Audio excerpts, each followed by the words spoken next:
అన్న నమస్కారం అన్న. నమస్తే. అన్న హౌ ఆర్ యూ? బాగున్నారా? బాగున్నా. చెప్పండన్న. ఈ మధ్య కాలంలో ఆర్ఎస్ ప్రవీణ్ కుమార్ భద్రత విషయంపై చాలా రాష్ట్రవ్యాప్తంగా వైరల్ అవుతుంది. ఓకే. దానికి స్పందన ఏంటన్నా? మీరు సపోర్ట్ చేస్తారా? భద్రతని తొలగించాలా? లేకపోతే భద్రత మళ్ళా కుదించాలనా? ఆర్ఎస్ ప్రవీణ్ కుమార్ గారు అడిషనల్ డీజీపీ.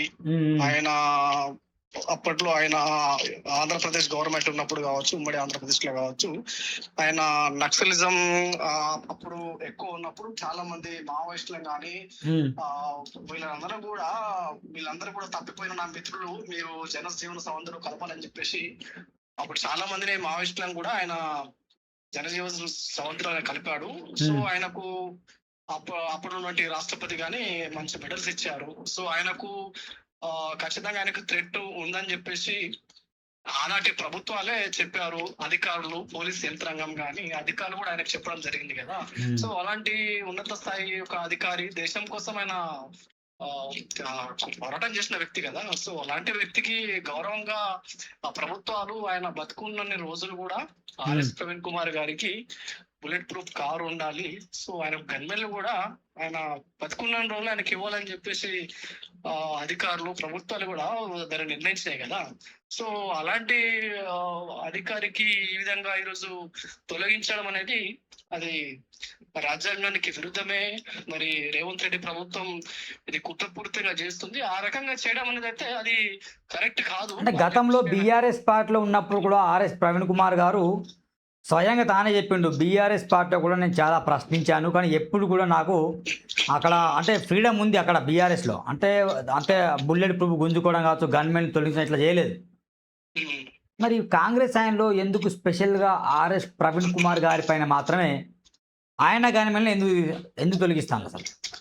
దీనికి కొన్ని రాజకీయ కుట్రలు కూడా నేను చెప్పుకోవచ్చు. ఎందుకంటే కేవలం రేవంత్ రెడ్డి ప్రభుత్వం ఒకటే నేను చెప్పట్లేదు, దీనిలో బీజేపీ పాత్ర కూడా ఉన్నది. ఎందుకంటే రీసెంట్ గా బండి భగీరథ విషయంలో ఫోక్సో కేసు ఒకటి జరిగింది.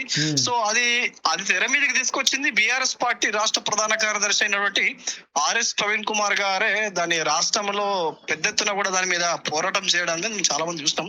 సో ఆయన పోరాటంగానే ఇప్పుడు ఆయన మీద కేసు అయ్యి ఆ ఫోక్స్ లో ఆయన జైలుకి వెళ్ళడం కూడా మనం చూస్తున్నాము. సో అదొకటి కారణం.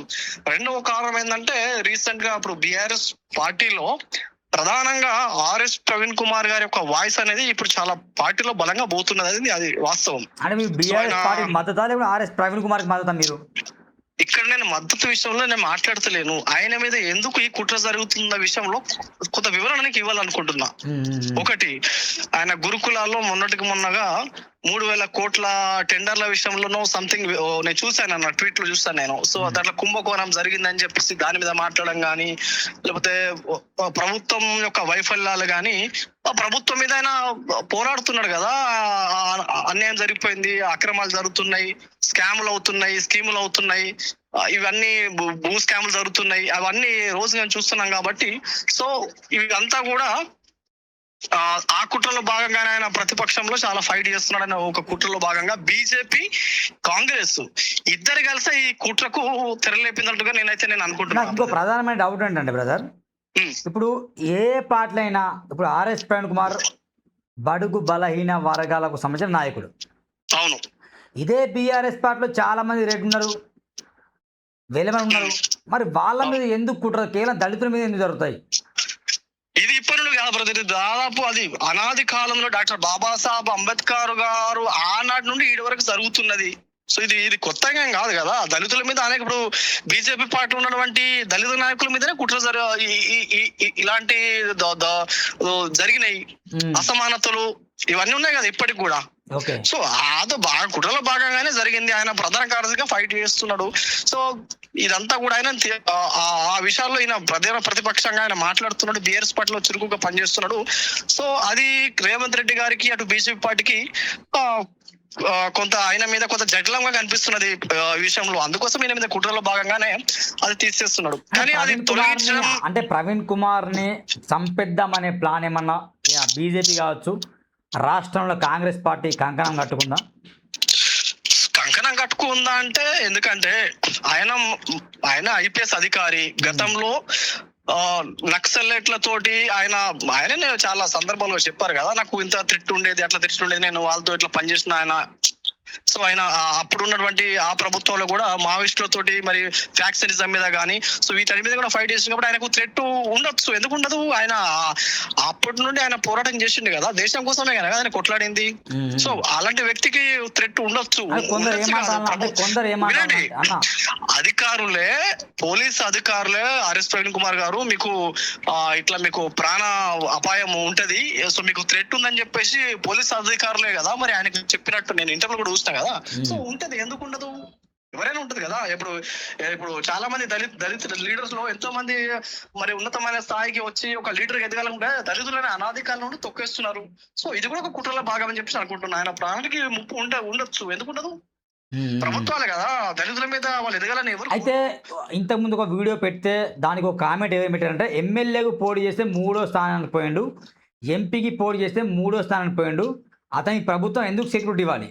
మాజీ ఐపీఎస్ అధికారి రాజీనామా చేసిన వాళ్లకు ఎలాంటి థ్రెట్ ఉండదు, అతనికి సెక్యూరిటీ ఇవ్వడం వల్ల ప్రభుత్వానికి లాభమే, మంచి నిర్ణయం తీసుకున్నందుకు తెలంగాణ ప్రభుత్వం ధన్యవాదాలు చెప్పేసి ఇక్కడ ఎవరు గుండ్రతి లింగం అనే వ్యక్తి కామెంట్ చేసిండు. ఎవరు అక్కడ ఏ పార్టీ అయినా వాళ్ళు తెలియదు, కానీ ఒక వ్యక్తి అయితే కామెంట్ చేసిండు ఆ వీడియోకి. సో అది వాళ్ళు తెలియని వాళ్ళు, అది ఏమంటారు, జ్ఞానం లేని వాళ్ళు మాట్లాడే. ఎందుకంటే ఆయన ఒక రాష్ట్రపతి అవార్డు, ఎన్నో అవార్డులు గెలుచుకున్నాడు. ఒక అవార్డు ఊరికి వస్తుందా అండి? కాదు కదా.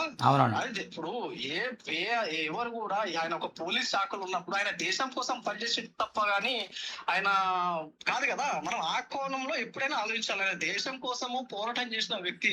సో అలాంటి వ్యక్తులకు ఏ రోజుకైనా ముప్పు ఉంటది, అది చాలా స్పష్టం. ఇంకొకటి, ప్రభుత్వాలు కూడా ఇప్పుడు చిన్న మాట్లాడి ఏదైనా చిన్న ప్రశ్నిస్తేనే పీడియాక్ట్ వేసి జైలు వేస్తుండ్రు. ప్రశ్నిస్తేనే మీలాంటి జర్నలిస్ట్, మంచిగా పనిచేస్తున్న నీలాంటి జర్నలిస్ట్ మీద ఎన్నో సార్లు కుట్రలు జరిగినాయి, మీ మీద కేసులు వేస్తున్నప్పుడు మరి అలాంటి వ్యక్తి డైరెక్ట్ ఆయన రాజకీయాల్లో మరి బహిరంగంగా వచ్చేసి ఇతను చేస్తున్నప్పుడు ఎందుకు థ్రెట్ ఉండదు?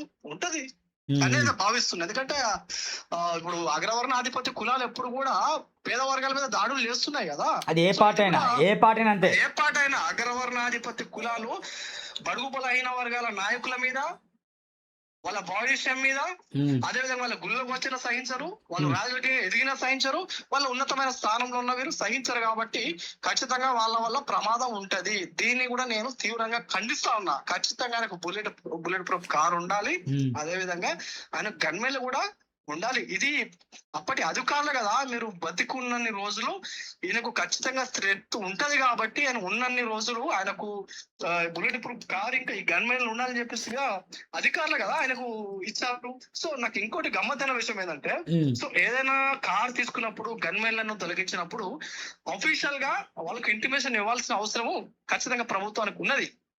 అంటే ఇండైరెక్ట్ గా నేను తొలగిస్తున్నా, మీరు వెళ్ళి చంపవచ్చు అని చెప్తున్నా, అంతే కదా. ఇప్పుడు ఆ రకంగానే చూసుకోవచ్చు కదా సూరన్న. ఎందుకంటే ఇప్పుడు ఆయనకు సడన్ గా ఉన్నట్టుండి తీసేయాల్సిన అవసరం నీకు ఏమొచ్చింది?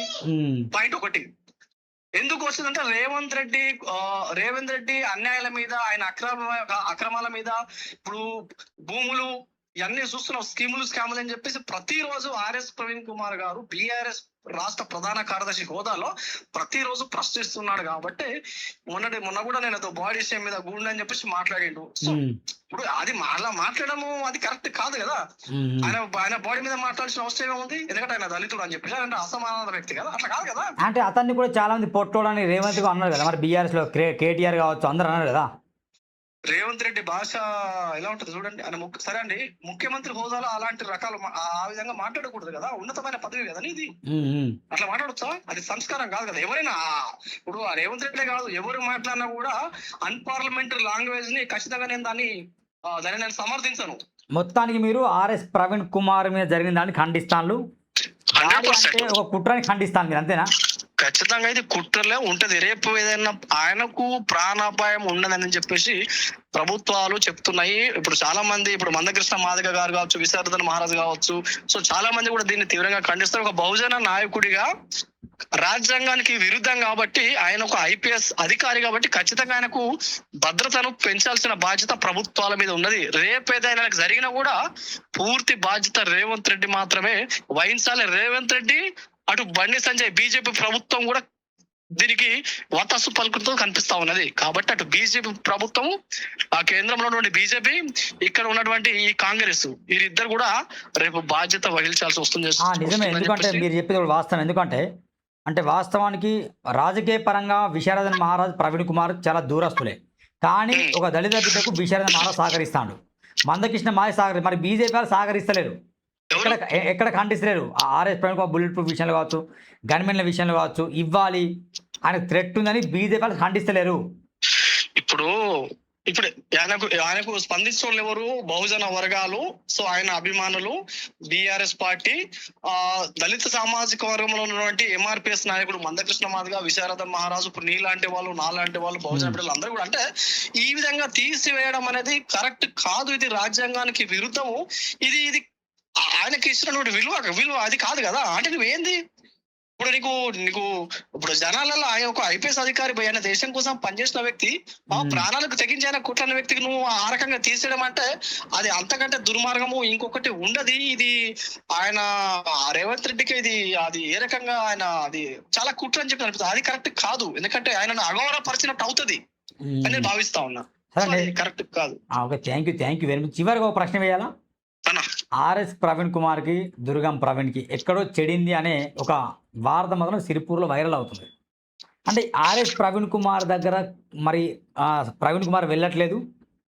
అరే ఎంతో సన్నిహితులు, దగ్గరి బంధువులు, సొంత ఇంటి కుటుంబ సభ్యుల బాధ్యత మీరు ఎందుకు దూరంగా ఉండాల్సి, అంటే ఇంత ప్రేమ ఉన్న మీరు ఎందుకు దూరం కావాల్సి వస్తుంది? ఎందుకు మరి బీఆర్ఎస్ పార్టీలో చేరట్లేదు? ఒక్క విషయం అన్నా, ఐడియాలజీ పరంగా ఆయనతో నేను పనిచేసిన. ఇప్పుడు నేను ఒక బహుజన వాదిని, అంటే బహుజన సమాజ్ పార్టీగా నేను నీళ్ళు చేయాలంటే నేను ఒక అభిమానిని. మహానీయుల ఆలోచన విధానంతో ఆ రాజ్యం కోసం కొట్లాడే విషయంలో నేను ఆయన కోసం పనిచేసిన. అంటే వ్యక్తిగతంగా ఆయనంటే నాకు అభిమానం ఉంది, ఆయనంటే రెస్పెక్ట్ ఉంది. కానీ ఆయన ఐడియాలజీకి నా ఐడియాలజీకి డిఫరెంట్. ఐడియాలజీని నేను వ్యతిరేకిస్తున్నా తప్ప వ్యక్తిగతంగా ఆయనకి నాకు ఎందుకు గొడవలు ఉంటాయి? ఆయన మంచి, నేను ఆయన గౌరవిస్తా. ఆయన ఇప్పుడు ఆయన నేను గౌరవించకుంటే నేను ఎప్పుడైనా ఆయన మీద ఎప్పుడు కూడా నేను అన్పార్లమెంటరీ నేను ఎక్కడ మాట్లాడలేదు. నేను ఎప్పుడు ఆయన ఎక్కడ విభేదించానంటే బహుజన రాజ్యం విషయంలో మేము ఆయన బిఎస్పీలో వచ్చినప్పుడే నేను బీమార్లో ఉన్నాను కదా. సో బహుజనవాదము బీమార్మి అంతా ఒకటే, బహుజనవాదం కలిసి వస్తుంది. సో అలాంటప్పుడు మనం రెండు పార్టీలలో మనం పోవడం కంటే బహుజన రాజ్యంలో నేను కూడా మీతో కలిసి పనిచేస్తానని ఆ విషయంలో అంటే ఏంటిది ఐడియాలజీ విషయంలో నేను ఆయనతో కలిసి పనిచేస్తాను. ఆయన మళ్ళీ బీఆర్ఎస్ వెళ్ళిన తర్వాత అది నాకు నచ్చలేదు. ఎందుకంటే మనం తీసుకున్నటువంటి నిర్ణయం ఒకటి. సో ఆ నిర్ణయం చేంజ్ చేయడం వల్లనే నేను విభేదించాను తప్ప వ్యక్తిగతంగా ఆయన నాకు ఎందుకు గొడవలు ఉంటాయి? అట్లే ఉండదు. అంటే ఆయన ఐడియాలజీ వేరు, నా ఐడియాలజీ వేరు. థ్యాంక్ యూ వెరీ మచ్ అన్న. Thank you so much. ఇదండి దుర్గం ప్రవీణ్ గారితో సూరన్న మాట్లాడిన మాటలు.